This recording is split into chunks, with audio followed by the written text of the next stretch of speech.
compañeros, el día de hoy quiero exponerles el tema ¿Puede la globalización beneficiar a todo el mundo? Es un libro que nos expone el autor David Dollar. En esta oportunidad nos expone varias etapas en cambios de la globalización. En estas etapas, la primera de ellas inicia en 1870 hasta 1914. Nos muestra algunos puntos importantes a analizar, que son los cambios que surgieron en esta época o las causantes del éxito en su momento de la globalización. Entonces, en esta época nos indica lo que es los menores costos, que digamos lo que generó un buen desarrollo, el inicio de la globalización, es que habían menores costos en esta época de transportes, habían facilidades para hacer convenios comerciales, disminución de costos en aranceles, se aumentaron las exportaciones, se duplicaron los ingresos a nivel global, se aumentaron los ingresos per cápita en los países más desarrollados, lo que hizo que la migración también aumentara en un 10%, la migración de países o de habitantes en países de menos desarrollo a los países más desarrollados. Se aumentó el capital, digamos, interno de esos países para seguir invirtiendo, se aumentó la inversión extranjera. Los países en crecimiento tuvieron, digamos, un auge, un buen momento, pero no el suficiente. La pobreza en los países en proceso de desarrollo, los países más pobres, digamos que se hizo fuerte, así como la riqueza en los países más ricos. Tenemos, digamos que una de las conclusiones es que los gobiernos, al no controlar sus economías, cayeron en las políticas del proteccionismo, que lo único que llegó a generar y que lo único que ha generado en el transcurso del tiempo es la pobreza y mayor desigualdad. Digamos que en otras etapas vamos a profundizar un poco más en el tema. La segunda etapa que tenemos es la que se dio entre 1950 a 1980. Esta etapa, digamos que se dio un poco más lento, pero tuvieron, digamos que algo bueno que sucedió en este tiempo es que la línea o la cantidad de países, listado de países de desarrollo y entre potencias mundiales se aumentó. Hubo, digamos que varios convenios y ventajas que se dieron entre Europa, convenios comerciales entre Europa, Norteamérica y Japón, que fortalecieron las barreras. Entonces estos países pues se hicieron potencias mundiales, y digamos que hablando de algunos países de Europa, lo que fue Japón y Estados Unidos, digamos que hicieron varios intercambios industriales, lo que incrementó el empleo entre sus países. Digamos que también hizo igualaron algunas políticas, y no solo digamos, de compartir temas industriales, sino también de ayudas y bienestar a los ciudadanos de esos países. Los países en desarrollo solo exportaban productos primarios, mientras que los países mencionados anteriormente o las grandes potencias sí exportaban manufactura y servicios. Entonces, digamos que las oportunidades para los países en desarrollo siempre iban un poco más abajo. No se beneficiaban de la inversión extranjera. En este momento la inversión extranjera estaba enfocada en los países en desarrollo, los países más avanzados, en las potencias mundiales. Se recuperó un poco, digamos que los países en desarrollo se recuperaron un poco de lo que había dejado la depresión y la Segunda Guerra Mundial, pero no era suficiente para estar en un buen nivel de riqueza o hacer que sus habitantes fueran menos pobres. Creció antes la brecha entre los países más ricos y los países más pobres. Seguían siendo muy pocos los ricos y muchos los pobres. Entonces ya continuando con la tercera etapa, existe un desarrollo completamente nuevo en la historia en esta época, se dio a partir de 1980. Digamos que el primer análisis que se hizo fue una suma de tecnología, digamos que fue algo bueno que sucedió, la tecnología se sumó mucho y fue evidente en temas de transporte y en temas de comunicación, lo que hizo que los tiempos y los acuerdos se dieran con más efectividad. Otro punto analizado, el segundo de ellos, es otros países en desarrollo entran en la línea de los países ricos, por así decirlo. En ese momento los países en desarrollo que pasaron o dieron un paso a la exportación de manufactura y servicios fue Brasil, México, India y Hungría. Entonces empezaron a mejorar su nivel de vida, su calidad de vida. Mejoraron en inversiones tanto interna como extranjera y en procesos de comercialización. Los países pobres empiezan en el mercado mayor de bienes y servicios, empiezan a dar pasos en manufactura, conocer el proceso de calidad, los procesos que exigen y a mejorar algunos digamos que en ese campo. Por otra parte, los países también pobres se quedan atrás un poco, los más pobres se quedan atrás por algunas, digamos que barreras que existían y que aún siguen existiendo. El crecimiento económico se acelera, digamos que a una velocidad alta que ellos no dan con las necesidades del mercado, entonces no tienen la suficiente infraestructura, no cuentan con todo lo que requiere el mercado para dar ese paso agigantado como lo estaban dando los países desarrollados. No comercializan lo suficiente, reducen el producto económico realmente en estos países. Digamos que seguían siendo un poco más los países ricos, pero no lo suficientes para disminuir la pobreza a nivel mundial como debía hacerse. Aumenta la desigualdad entre países, sigue siendo un poco los ricos y muchos los pobres. Digamos que también en esta época, después de 1980, los países en desarrollo, digamos que a nivel global, aumentan los que van dando el paso ya de emigrar de no exportar nada a exportar productos primarios, pero digamos que sigue siendo amplia la desigualdad tanto en procesos como en oportunidades.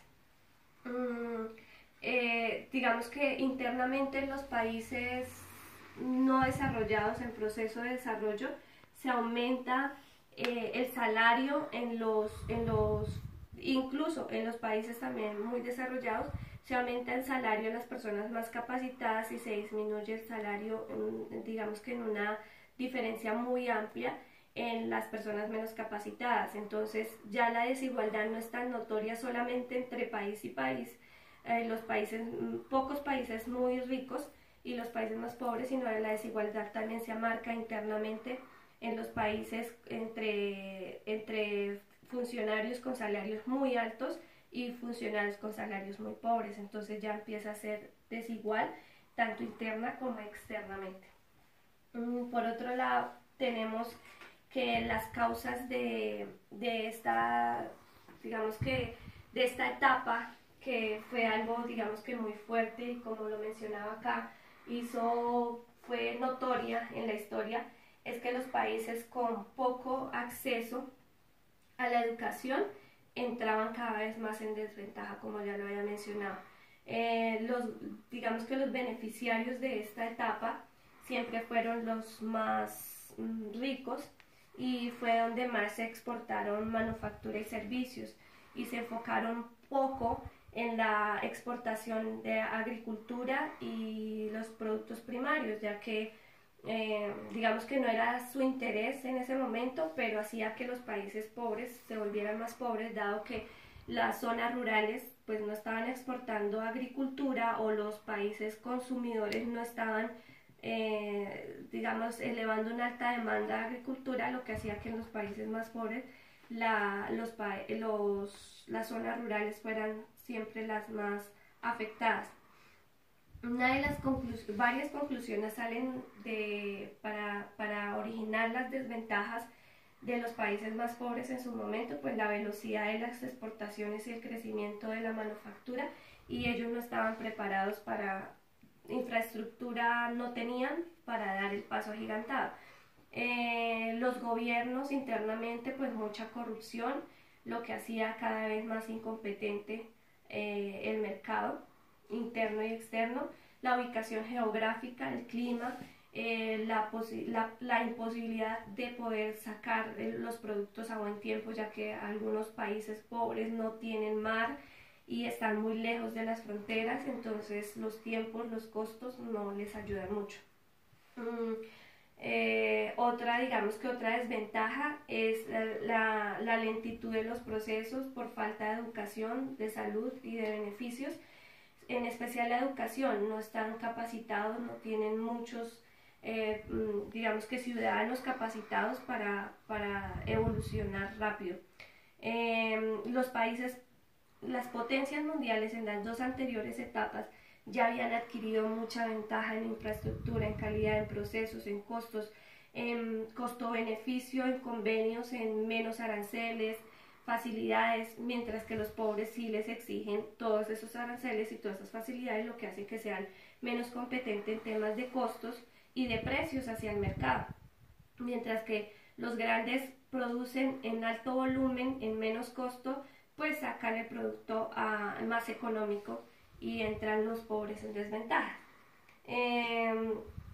Digamos que ahí la conclusión que queda es que se necesita más calidad y digamos que menos corrupción y alistarse más para cuando el mercado lo exija estar en un buen nivel.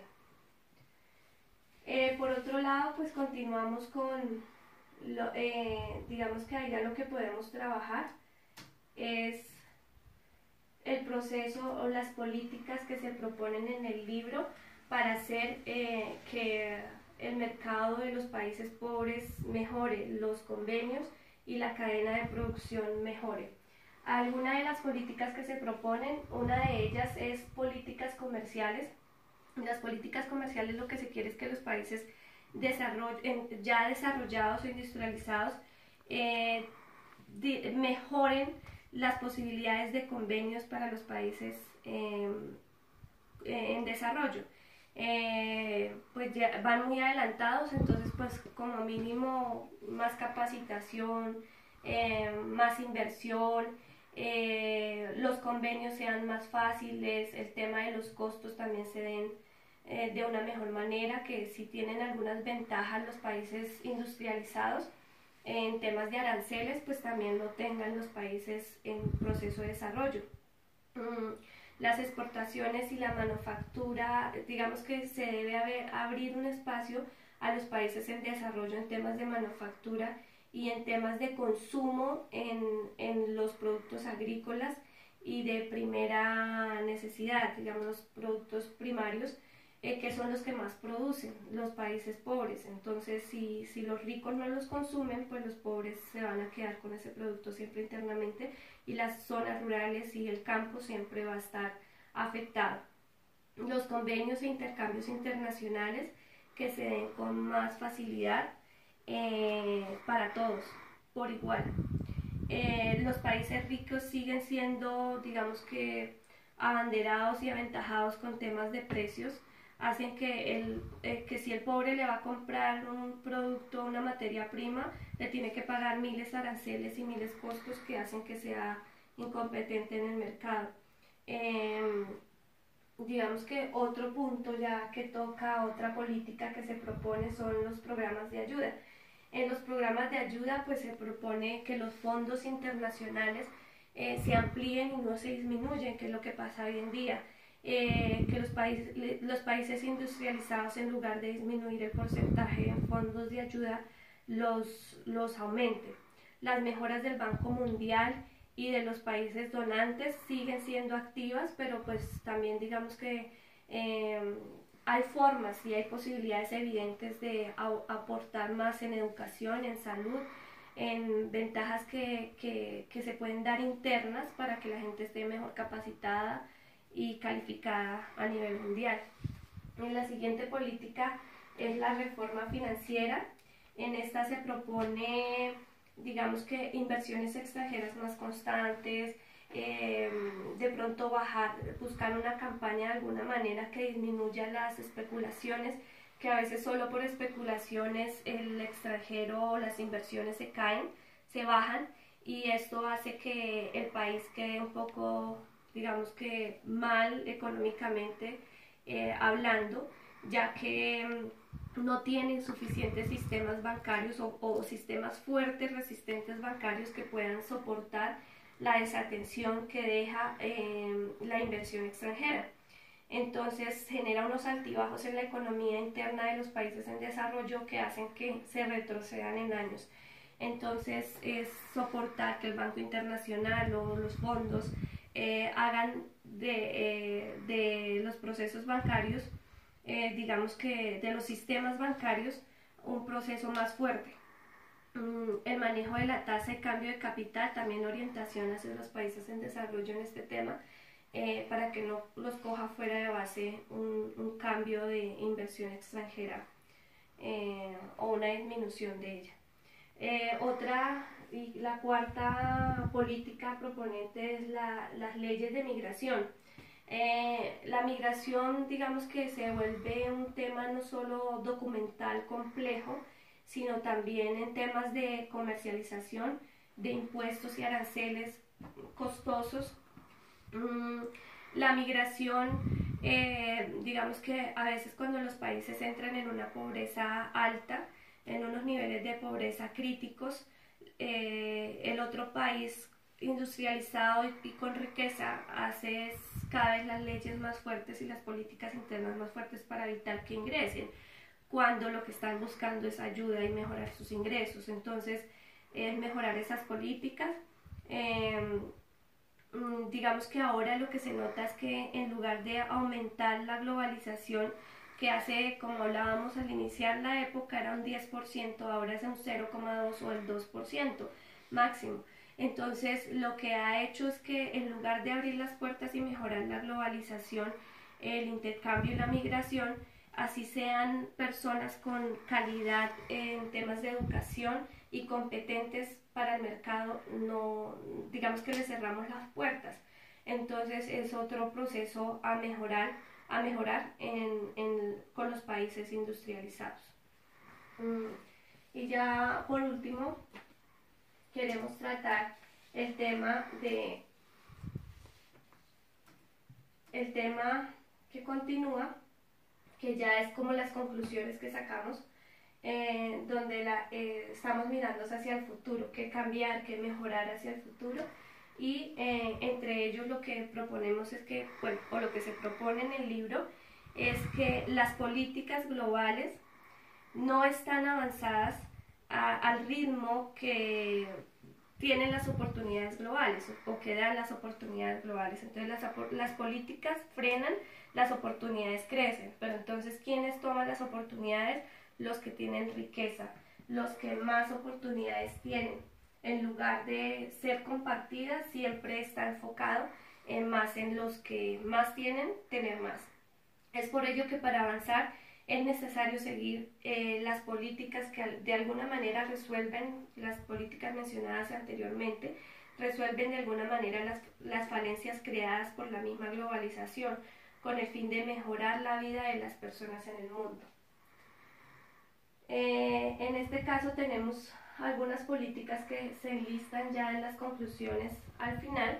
La primera es: las naciones del mundo deberían iniciar de nuevo una ronda de desarrollo y de negociaciones comerciales, sobre todo entre países muy desarrollados, muy adinerados y las potencias mundiales con los países menos desarrollados. Se deben tomar medidas para mejorar el clima de inversión en los países en desarrollo. La tercera de ellas: los países en desarrollo deben prestar atención particular a mejorar la educación y la salud entre los habitantes, los ciudadanos. de manera que puedan abrirse camino en la economía global, los migrantes. Los gobiernos, la cuarta, son los gobiernos deben desarrollar con gran cuidado programas de protección social para contribuir con los trabajadores y sus familias. Nos enfocamos en este punto en lo que es la calidad de vida y la protección hacia los empleados, que puedan sortear con éxito las, digamos que las perturbaciones que se puedan presentar en el mercado comercial global y que trae consigo mercados laborales más dinámicos. Otro de los puntos, el quinto de ellos, en los países industrializados deben aumentar el volumen de la ayuda extranjera hacia los países en desarrollo y tener una mejor gestión de la ayuda otorgada, hacer que se cumpla lo que se propone, hacer que se ejecuten esos presupuestos de la mejor manera, no solo de dejarlo por escrito en un programa de desarrollo, sino velar porque eso se lleve a cabo. La sexta es el mundo en desarrollo necesita el alivio de las deudas. Entonces, los países en desarrollo tienen bastantes deudas con otros países. Lo que propone es eliminar las deudas y el apoyo realmente que se vea reflejado en la salud, en la educación, en el apoyo industrial, y no es le doy el apoyo para pagar la deuda, porque volvemos a quedar con necesidades y nos volvemos a endeudar. El séptimo, las naciones del mundo deben encontrar métodos para resolver el problema del calentamiento global. Nada vamos a hacer con tener países muy ricos o países muy pobres si no tenemos un mundo, un buen hábitat, un buen ambiente en que vivir. Entonces, enfocarnos en apoyar los países de bajos recursos en procesos del calentamiento global, que mejoren los indicadores medioambientales. Muchas gracias por la atención. Por el día de hoy hemos terminado.